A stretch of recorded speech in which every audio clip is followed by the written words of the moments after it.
Abu Ayyub Khalid bin Yazid radhiyallahu anhu al-Ansari. Ini terjemahnya sudah, manaqibnya sudah pernah. Orang yang disinggahi Nabi sallallahu alaihi wasallam ketika hijrah. Ini Abu Ayyub al-Ansari. Makamnya ada di Turki.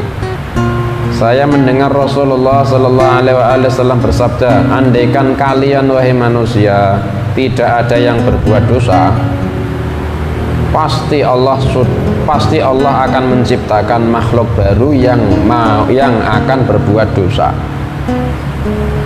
Dan kemudian dia, makhluk baru itu setelah berbuat dosa, hatinya akan terpecah-pecah, malu sama Allah, menyesali karena dosanya sama Allah, menyesal karena sudah jauh dari Allah. Akhirnya dia kepingin mendekat lagi sama Gusti Allah. Akhirnya dia fakir, butuh sama belas kasihannya Allah. Akhirnya dia minta ampun sama Allah. Akhirnya Allah mengampuni makhluk-makhluk ini. Paham ya? Paham ya? Paham? Belum? Nabi SAW bersabda, laula annakum tudnibun, andaikan kalian itu wahai manusia enggak ada yang berbuat dosa, taat kabeh, la khalaqallahu khalqan, pasti Allah akan menciptakan makhluk baru selain kalian, yudnibuna, yang bisa berbuat dosa, fayastaghfiruna, setelah mereka aku makhluk baru selain manusia yang berbuat, manusia ini kan andaikan nggak ada yang berbuat dosa, Allah akan ciptakan makhluk baru selain manusia yang bisa berbuat maksiat, berbuat dosa. Akhirnya fayastaghfiruna, akhirnya mereka makhluk baru itu setelah berbuat dosa, mereka hatinya itu terpecah-pecah, malu sama Gusti Allah, menyesal karena mendurhakai Gusti Allah, menyesal karena jauh dari Gusti Allah, akhirnya kepingin kembali dekat sama Gusti Allah, akhirnya rindu sama Gusti Allah, fakir, butuh sama Gusti Allah, akhirnya minta ampun sama Gusti Allah, akhirnya Allah ngampuni mereka. Paham ya? Paham? Maksudnya paham? Belum? Belum paham? Manusia itu kan berbuat dosa, manusia ya. Andaikan manusia itu gak ada yang maksiat, pasti Gusti Allah akan ciptakan makhluk baru yang bisa maksiat. Akhirnya mereka maksiat, akhirnya mereka menyesal, akhirnya mereka istighfar, akhirnya Gusti Allah akan mengampuni mereka. Nah, paham ya? Berarti apa isinya ini? Fadilah maksiat. Oh, keliru. Bukan fadilah maksiat, fadilah inkisarul qalb. Bukan maksiat dong. Ini yudnibun hanya sabab. Yang dimaksud bukan yudnibunnya, tapi ba'dal adzan, ba'dal idna, ba'da berbuat dosa, orangnya akan pecah-pecah hatinya, menyesal. Ya Allah, wah, itu yang Allah tunggu dari kita. Maksudnya gitu, orang yang punya hatiku inkisarul qalb, ihtiraqul qalb, terbakar hatinya, malu sama Gusti Allah, suka itu Gusti Allah, akhirnya orangnya itu menyesal, kenapa kok saya itu mendurhakai sama Gusti Allah, saya sudah jadi kotor ya Allah, aib ya Allah, sejak kau ciptakan saya ini, saya itu dalam fitrah, tapi setelah saya itu maksiat, saya sudah menerjang batasanmu ya Allah, ampuni. Ya, itu loh yang ditunggu sama Gusti Allah dari hamba yang makhluk baru itu. Akhirnya dia, ya Allah, saya kepingin bersih lagi ya Allah, saya sudah kotor, saya kepingin bersih lagi ya Allah, mohon bersihkan saya ya Allah, ampunilah ya Allah. Nah, akhirnya Gusti Allah membersihkan dia, ngampuni dia.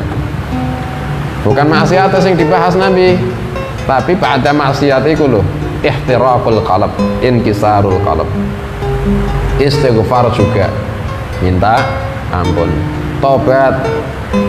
Itu yang dimaksud itu bukan maksiat ya. Jadi jangan salah mengambil kesimpulan. Ini hati-hati. Kalian sok ketika memahami maksudnya Nabi Sallallahu Alaihi Wasallam, kalian harus paham, Nabi Sallallahu Alaihi Wasallam itu orangnya ilmunya tinggi. Para sahabat juga bukan orang bodoh-bodoh, tinggi-tinggi. Makanya kita ketika maknani ya jangan lafzi yakin berarti iki oleh maksiat iki gunane aku bukan. Maksiat tetap dibenci sama Gusti Allah. Cuma orang yang punya hati inkisarul qalb ini Gusti Allah sangat suka. Dan itu ibadah yang afdal termasuk alhamdulillah bikallah. Tawadhu sama Gusti Allah ini loh yang Allah suka. Makanya Gusti Allah itu menciptakan manusia itu yang paling dimuliake sama Gusti Allah. Tahu nggak hikmahnya kenapa? Allah itu menciptakan makhluk itu banyak. Malaikat dari nur bisa terbang, masya Allah. Taat pisan. Wes bentuknya dari nur indah, taat terus, masya Allah.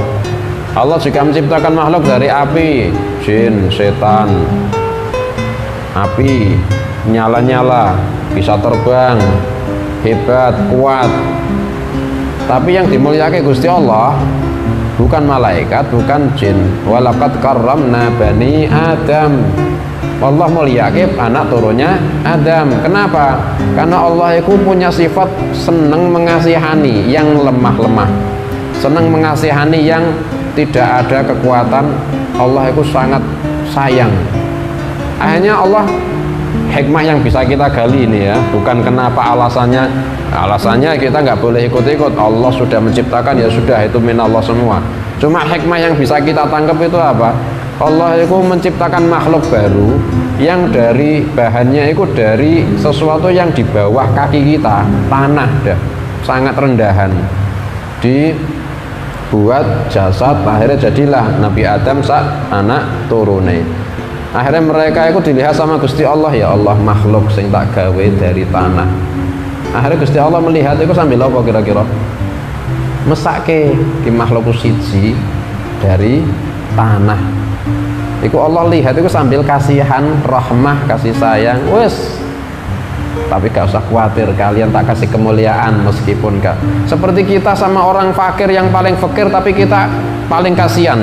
Akhirnya gak usah khawatir, kok tak kasih makan, tak kasih uang, tak kasih, sampai dia sing dibutuhke mungkin makan sehari, saking kasihannya kalian kasih dia itu ini tabungan, ini sudah gak usah mikir fakir lagi selama-lamanya. Padahal kalian ketika ketemu kasihannya ketika itu, tapi hadiah yang kalian berikan ini buat 10 tahun. Nah, kalau Gusti Allah khalidina fiha abada, ini tak surga tak ciptakan buat kalian gak usah merasa lemah, enak. Nah, itu Gusti Allah kasihan sama kita kayak gitu dah. Lah itu manusia itu salah satu yang paling disukai Gusti Allah. Sudah dari jasadiahnya dari tanah, melas-melas mereka itu yus aku kue kabeh iki. Ditambah mereka wis dari tanah, ana sing hatinya iku tawadhu pisan. Wah, Gusti Allah tambah suka, tambah sayang iku. Inkisarul qalb, melas, ya Allah, kula berbuat dosa ya Allah, saya Gusti Allah tambah ra tegel iku. Iku yang disukai, paling disayangi. Iku makhluk yang ditunggu-tunggu ini. Nah, malaikat apa punya kayak gini? Malaikat nggak pernah maksiat. Dia mau inkisarul qalb, ihtirakul qalbnya dari mana? Nggak tahu maksiat. Jin, manusia, iblis, setan dia kafir. Allah wala yardha li ibadihil kufur. Allah nggak ridho, malah itu membuat marah itu dah. Tapi kalau manusia, aku punya kesempatan kembali. Dibuka saja semua, meskipun iblis pun dibuka kesempatan, cuman kan sudah didahului sama ketetapan Gusti Allah. Kalau jin itu nanti, kalau iblis akan jadi ahlun nar dah. Allah sudah nggak suka sejak azali. Tapi kalau manusia Allah buka. Ini Allah sangat suka sama hatinya manusia yang tawadhu di depannya Gusti Allah, yang inkisarul qalb, hatinya terpecah-pecah, terbakar, takut sama Gusti Allah. Ini Allah paling suka ini. Dan itu salah satu hikmah penciptaan manusia tidak dikasih maksum. Yaitu salah satu hikmah Gusti Allah menciptakan manusia dengan sifat tidak maksum. Tujuannya apa? Biar bisa maksiat, terus muncul inkisarul qalb, terus muncul tawadhu, muncul taubat, muncul istighfar, akhirnya Allah kasih pengampunan. Dah. Itu salah satu hikmah manusia tidak dibuat maksum, kecuali para nabi. Para nabi maksum, manusia tapi nggak pernah maksiat. Itu para nabi. Ya, ini bukan dalil buat kita untuk nek ngono aku tak menciptakan inkisarul qalb, tak maksiat dhisik nek ngono. Ya nek batane maksiat kau bisa inkisarul qalb. Lah nek tambah atau satine. Nah, ini bukan untuk disi takdir. Hati-hati. Ini bukan untuk disi takdir. Kadang orang kan daki-dakian. Nek ngono aku tak maksiat, aku biasanya nek bar maksiatku hatiku tambah tawadhu. Saiki aku tak kepingin tawadhu harus maksiat dulu. Itu dulu ada iblis abid. Nah, abid yang bukan alim, ibadah terus di tempatnya ibadah. Iblis akhirnya ngumpul ke tentarane siapa yang bisa menjerumuskan si abid ini biar dia itu ibadahnya berantakan. Akhirnya salah satu setan itu, saya bisa menjerumuskan dia ahli ibadah loh, iya saya akan jadikan dia ahli maksiat dah.